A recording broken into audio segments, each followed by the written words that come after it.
Hello student, आज हम लोग देखेंगे एक्सरसाइज 3.1। पहला नंबर क्वेश्चन देखेंगे। पहला नंबर क्वेश्चन क्या बोला है, यहाँ पर कुछ आकृतियां दी गई है, प्रत्येक का वर्गीकरण निम्नलिखित आधार पर कीजिए। पहला नंबर है साधारण वक्र।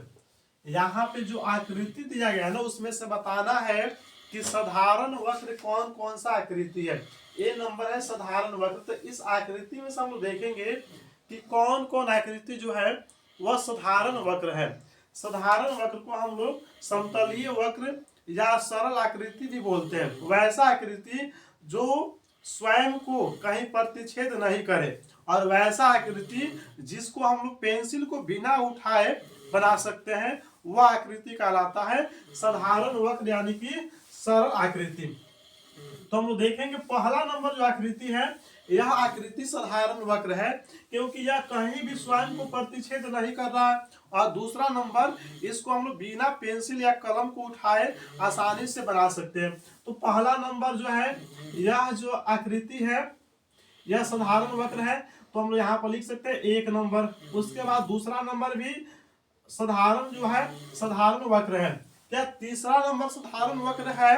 तो तीसरा नंबर साधारण वक्र नहीं है, क्योंकि इस आकृति को बनाने के लिए हम लोगों को अपने कलम, पेंसिल या मार्कर को उठाना पड़ेगा। यानी एक बार में हम लोग को नहीं बना सकते ना, ऐसे हम लोग बनाएंगे तो फिर इसको बनाने के लिए ऐसा लाना पड़ेगा, कलम को, पेंसिल को या मार्कर को दोबारा उसको उठाना पड़ेगा। तो यह जो है साधारण वक्र नहीं होगा।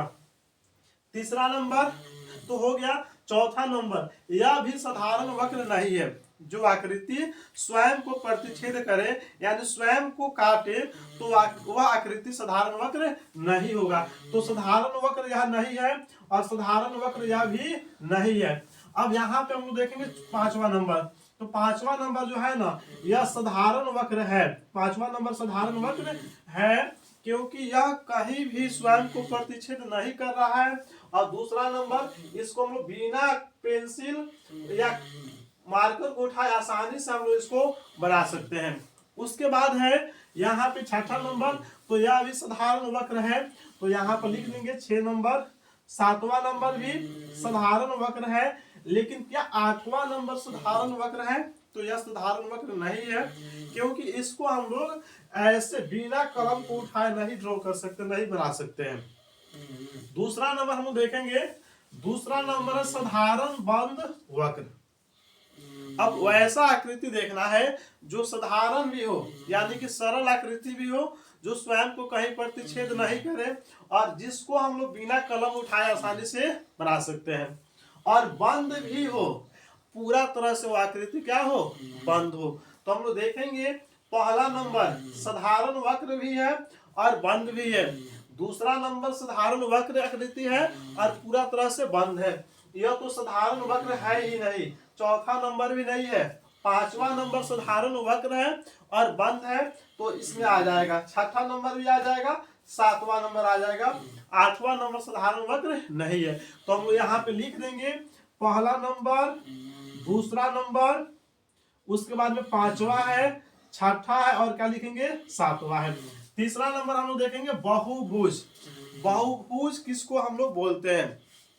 केवल रेखाखंडों से बना सरल बंद आकृति बहुभुज कहलाता है, जो केवल रेखाखंडों से ही बना हो। तो यहाँ पे हम लोग देखेंगे यह आकृति रेखाखंडों से बना हुआ है, तो यह बहुभुज है। दूसरा नंबर आकृति हम लोग देखेंगे, तो यह जो है यह भी केवल रेखाखंडों से बना हुआ है, तो यह भी क्या है, यह भी एक बहुभुज है। तो इसमें हम लोग क्या लिखेंगे, 1 और 2। बाकी इसमें जो है कोई भी ऐसा आकृति नहीं है जो केवल रेखाखंडों से बना हो। अब हम लोग देखेंगे अगला नंबर, यहाँ पे डी नंबर। डी नंबर है उत्तल बहुभुज और ई नंबर है अवतल बहुभुज।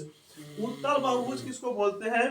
वैसा बहुभुज जिसका विकर्ण उस बहुभुज के अंदर ही हो, यानी कि बाहर नहीं बने। तो यहाँ पर यह जो बहुभुज है, इसका विकर्ण जो भी होगा ना, इस बहुभुज के अंदर ही होगा, इसके बाहर नहीं होगा। तो यह बहुभुज जो है उत्तल बहुभुज है। तो इसमें हम लोग लिख सकते हैं उत्तल बहुभुज में 2। बाकी जो है इसमें कोई उत्तर बहुभुज नहीं है। अगला नंबर है अवतल बहुभुज। अवतल बहुभुज किसको बोलेंगे?